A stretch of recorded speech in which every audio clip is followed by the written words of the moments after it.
David, we got a super chat from David. He writes, 2022 FX SVHO went 15 miles and 40 minutes into the buzzer, only put 14 gallons in.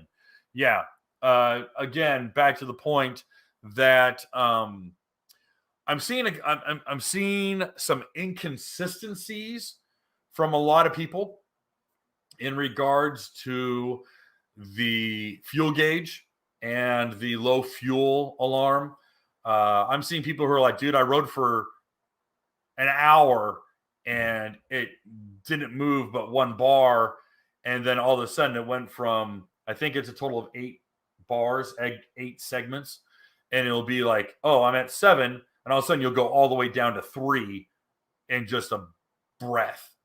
And you're like, what the hell just happened? And what that means is that the rheostat, and for you guys who need to know what a rheostat is,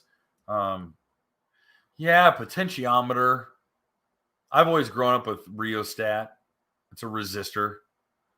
But a potentiometer is more correct. Yes. I will give you that. The potentiometer is technically more correct. I've always heard on a fuel pickup or a fuel float, a rheostat. Potentiometer, if I'm not mistaken, has 3 terminals. The same thing with a rheostat is basically an adjustable resistor. You can see the definition here from Encyclopedia Britannica. And that is what that's doing is I don't have a fuel float. I literally would run to the garage and go get you guys one. I know I had an extra one, but I think I sold it. Was when the fuel's high, there's a float. There's literally a sealed, typically a plastic, like a little buoy. And as that buoy sinks with the fuel level, so does the arm, and it's attached to an arm.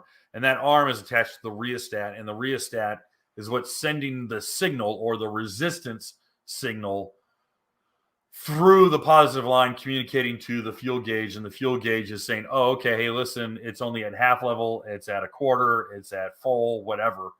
And the problem is that the signal that's coming from the rheostat to the gauge, however that's communicated, and you can think analog like an old 55 Chevrolet, or you can think entirely digital like a modern Ferrari, that signal is going to communicate to the fuel gauge the level. And for whatever reason, there is either old school analog, thinking like an old car, there's what you would call a blind spot in that rheostat where it just does not communicate a proper resistance level. And so the fuel gauge goes, hey, we're fine. Everything's great. We're at 7 bars or 8 bars. And then all of a sudden it gets down to here and it goes, holy crap, we're half full. And then it sets off the alarm and everyone goes, whoa, what happened to half my tank? That's the problem with the rheostat. And that's the problem with the resistance signal going to the dash.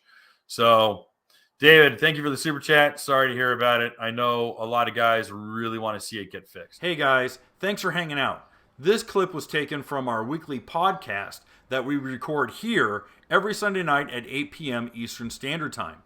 If you want to watch the whole video, you can go to the Watercraft Journal's YouTube channel, go to playlists, and then click on live sessions. You're going to see it there. Otherwise, go ahead and leave a like, a comment, and definitely subscribe to the channel. It helps us grow. And again, thanks again for watching our videos, and we hope to see you soon.